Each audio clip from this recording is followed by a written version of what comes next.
कि जब हम बीमार होते हैं डॉक्टर से रब्ता करते हैं और इसी तरह हॉस्पिटल में जाते हैं, तो उसके बाद जब थक जाते हैं ना, तो कहा जाता है कि चले भाई कोई अल्लाह तौबा ही करवा लो, कोई दुआ करवा लो, हो सकता है कोई और मसला ना हो। होना ये चाहिए कि सबसे पहले जब बंदा बीमार हो फौरन से पहले वुजू करे और 2 रकत नमाज पढ़ के अल्लाह ताला के हुजूर तौबा इस्तिग़फ़ार करे, तो शाफी की तरफ रुजू करना चाहिए, डॉक्टर की तरफ सबसे पहले नहीं रुजू करना चाहिए। क्या बात है। कभी खुशियों की जिंदगी है और कभी परेशानियों की। परेशानियों में से एक परेशानी बीमारी है। अच्छा। बीमारी कुरान मजीद में अगर देखा जाए तो 3 किस्म के असबाब हैं जिससे बंदा बीमार या बीमारी के ये असबाब में से है। एक तो ये है वमा असाबकुम मिन मुसीबतिन फबिमा कसबत अयदीकुम, जितने भी इंसान को तकलीफ़ें और परेशानियाँ और बीमारी आती हैं ये इंसान के अपने हाथों की कमाई है या उसकी कमज़ोरियाँ हैं या उसके गुनाह हैं या उसकी कोताहियाँ और सुस्तियाँ हैं, जिसकी वजह से कुरान मजीद वमा असाबकुम मिन मुसीबतिन फबिमा कसबत अयदीकुम। और फिर दूसरी वजह ये होती है, सॉरी मैं ये पूछ रही थी, किसी भी किस्म की बीमारी कोई भी इंसान बीमार होता है, ये उसके अमाल होते हैं तो वो बीमार होता बिल्कुल है। बिल्कुल, ये कुरान मजीद की आयत है मैंने जो पढ़ी है। दूसरी वजह यह है कि मा असाबा मिन मुसीबतिन इल्ला बिइज़्निल्लाह, वो बंदा बेनमाजी नहीं है, नमाजी है, जिक्र करता है, तिलावत करता है, कुरान मजीद पढ़ता है, लेकिन इसके बावजूद उसको बीमारी आ जाती है जी।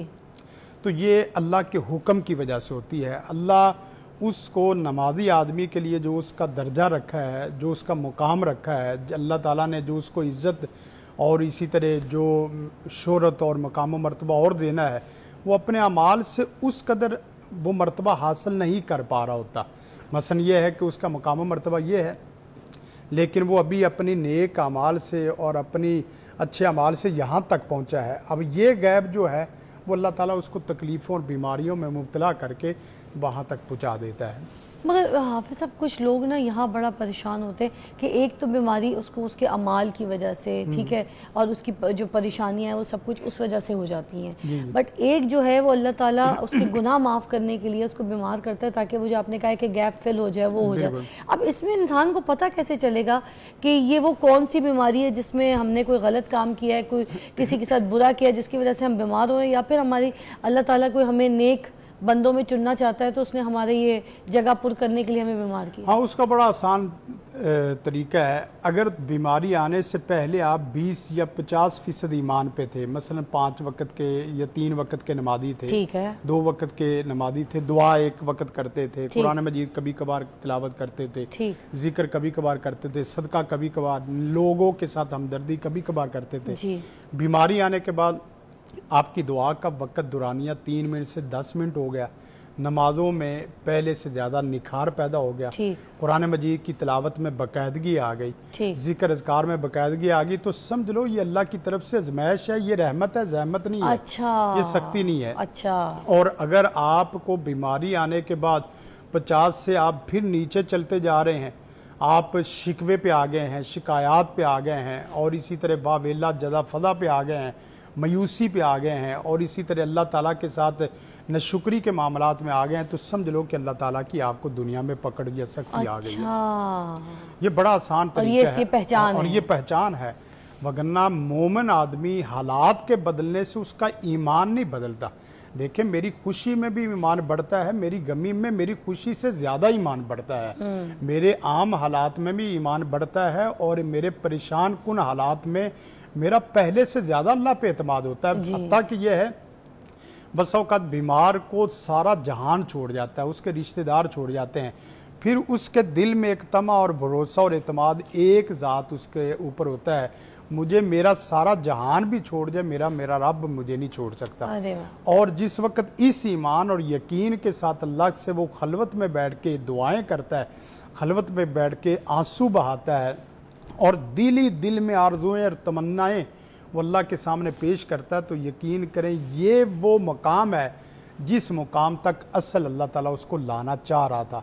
और फरमाया वमन युमिन बिल्लाहि, जो आदमी मुसीबत में अल्लाह पे ईमान को, अल्लाह पे एतमाद को, अल्लाह पर तवक्ल को मजबूत कर लेता है, तो यहदी कल्बा, उसका पीछे वाला भी सारा नुकसान पूरा कर देता है और आगे हदायत भी देता है। बीमारी से 12 बिइज़्निल्लाह वो अल्लाह के हुक्म से बिल्कुल शिफा याब भी हो जाता है। माशाल्लाह। हाँ। अच्छा, किन किन बीमारियों का जो है इलाज है कुरान पाक में?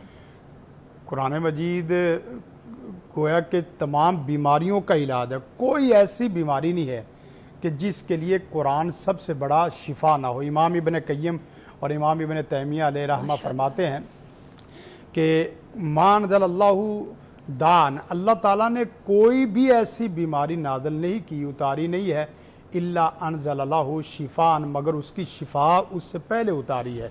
और दुनिया में कोई भी मर्द ऐसा नहीं है जिसकी सबसे बड़ी शिफा कुरान करीम ना हो। आप कुरान मजीद को देखें, या अय्युहन्नासु क़द जाअतकुम मौइज़तुम मिर रब्बिकुम वशिफ़ाउल लिमा फ़िस सुदूर। कुरान मजीद मौइज़ा हसना भी है और तमाम किस्म की बीमारियों का, हत्ता कि अमराद बदनिया हो या अमराद रूहानिया हो, जिस्मानी बीमारियाँ हों या रूहानी बीमारियाँ हों, आप कुरान मजीद को सबसे पहले पढ़ना शुरू कर दें। हत्ता कि यह है कि हमारी आदत यह है कि जब हम बीमार होते हैं डॉक्टर से रब्ता करते हैं और इसी तरह हॉस्पिटल में जाते हैं और इसी तरह अपने पूरे असबाब इख्तियार इस्तेमाल करते हैं, उसके बाद जब थक जाते हैं ना तो कहा जाता है कि चले भाई कोई अल्लाह तौबा ही करवा लो, कोई दुआ करवा लो, हो सकता है कोई और मसला ना हो। होना ये चाहिए कि सबसे पहले जब बंदा बीमार हो फ़ौरन से पहले वुज़ू करे और 2 रकत नमाज पढ़ के अल्लाह ताला के हुज़ूर तौबा इस्तिग़फ़ार करे, तो शाफी की तरफ रुजू करना चाहिए, डॉक्टर की तरफ सबसे पहले नहीं क्या रुजू बात करना है चाहिए। जी, क्या बात है, क्या बात है। एक कॉल भी हमारे प्रोग्राम में शामिल करते हैं। अस्सलाम वालेकुम जी। अस्सलाम वालेकुम, कौन है कॉल पे?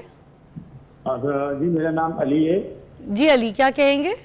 हाँ, मैं ये पूछना चाहता हूँ कि मुझे शुगर की प्रॉब्लम है, लेकिन ये कि अभी रिसेंटली प्रॉब्लम हुई है, तो मैं चाहता हूँ कि कोई ऐसा वजीफा कुरान की रोज से मैं पढ़ूँ कि वो या तो ख़त्म हो जाए या मेरी ऐसी रहे कि नॉर्मल ज़िंदगी गुजार लूँ।